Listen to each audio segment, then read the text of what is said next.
few things. So on the first page, on page 43, just an update for the Wait Cafe was consent. The notification process finishes on the 9th of September as indicated. We do have an objection forthcoming from the Waikato Settlement Trust. We're in the process of determining how we might run a hearing with appropriate commissioners, and the applicant has just advised that she's going overseas, so it's likely that that may be put formally on hold for a little while. Any questions on that before I move on? Can I just, so Rokawa were deemed an effective party? Waikato Settlement Trust were, yes. Settlement Trust were. Yes. Why were they, can you just explain? Because of the statutory acknowledgement in the area. Okay. Yeah, and also, I don't have the report in front of me, but I can send that round if you like, of the notification report. It talks about cultural impacts being, I think, less than minor or minor, those types of issues. So we had to identify every type of effect. Do you want to see that report? No, that's fine, thank you. It's part of our partnership agreement. Our JMA was given our partnership agreement that... Thank you, that's fine. Yes. No, simply there's a lot of interest in the community on this and why. So before the notification decision, there was quite a lot of consultation with the applicant and Rokawa before we made the decision. So that discussion took some time as well. They were agreeing on proposed agreements about how to provide education material in the cafe and those sorts of things. No, that's good, thank you. Okay, I don't have anything to add on pages 44, 45. But on pages 46,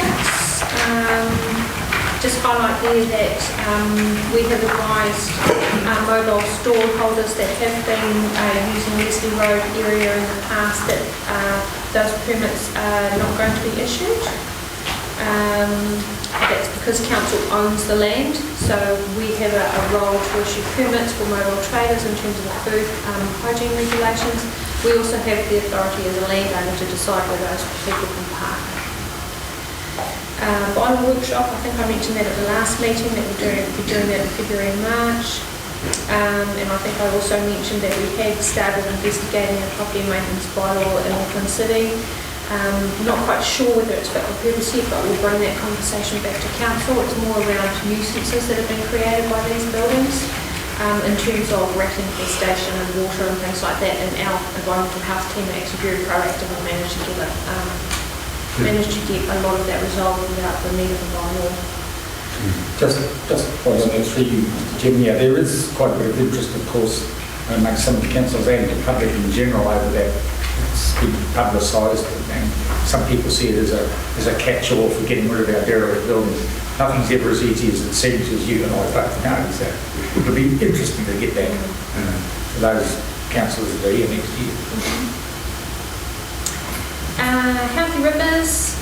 So on Monday, the plan change committee endorsed the plan change, so it's going out to full council. Mr McHardy attended that meeting just to see where things are at. So there's an expectation that full council will endorse on the 15th of September and full notification will commence, so we'll wait with bated breath. As discussed previously, we've identified that and council has provided us some funding to ensure that we're engaged in that submission process, and we'll use that funding to ensure that we get the right data from a wastewater treatment perspective and also use external planning consultants. So I've asked Mr McHardy to just scope out that document for us in the meantime. We have already identified that we will use Marika Bell, who was involved with our district plan process. He knows our district plan and our district very well and as well versed with the Waikato River legislation, and he is available. So we might hear more from him soon. And just a note there that some informal feedback was requested of TAs before that committee meeting. and we did provide some at an officer level, and if anyone's interested in seeing that letter, I can email that out as well. But it largely just focused on support of the objectives and policies around municipal wastewater, because we had a lot of gains in the plan change to ensure that the types of consents that we would need to get as a local authority would be as streamlined as possible under the legislation. And so we wanted to make sure that there was support for those, and just some questions around how forestry conversions and those properties within our district, we've already got certificates of compliance of the land use law, and I think we discussed that last time. So that's just been formally sent through. If anyone wants a copy of that, let me know. There are questions going through my mind on that particular process.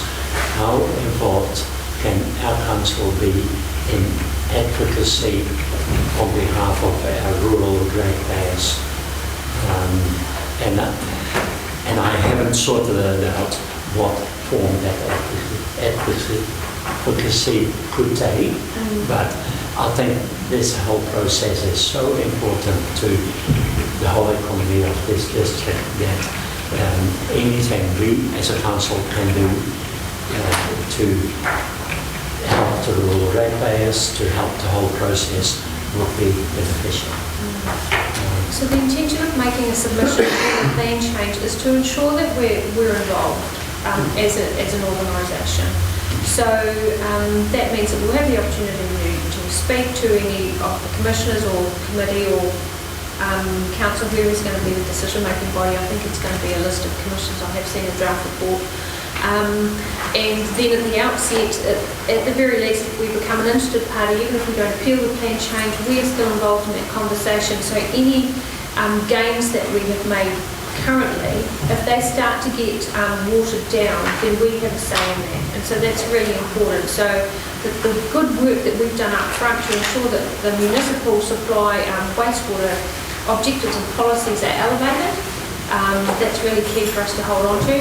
How we advocate for our district as a whole will need to be carefully balanced, because we want one thing as a municipal wastewater treatment operator, and we need to be careful not to play that off against all our other industries as well, like Kinleaf and the Fonterras, etc. So they're almost in the same boat as we are. And there was some argument that we could elevate ourselves higher, but the industry didn't want to. We wanted to stand firm at this stage. So those were interesting talks. So I share your concerns, but I think the key is to be involved. And that can be a dynamic process at what level we're going to be involved and what we decide is important and a priority when we see the final documentation, because we still haven't seen the full Section 32 assessment. So I'm not quite sure how it's all been justified. I think, first thing I'd say, I think the Healthy Rivers movement is probably going to have the biggest impact upon the region as a whole. That it is second only to the Local Government Amendment Act in terms, but it's going to affect our region. It's going to affect our rural people, but not only our rural people, but if we recognise the 10%, the drop in the dairy payout, the impact that had on our local economy, and what takes place here becomes important. I do believe that when they now go out for notification, there's been a thought that they would go out for 80 days and extended that, so there's an extended period for people like us that council in the future to make representation and be involved in the process. I think it's important that we do. We might be a 274 later, but we need to be involved and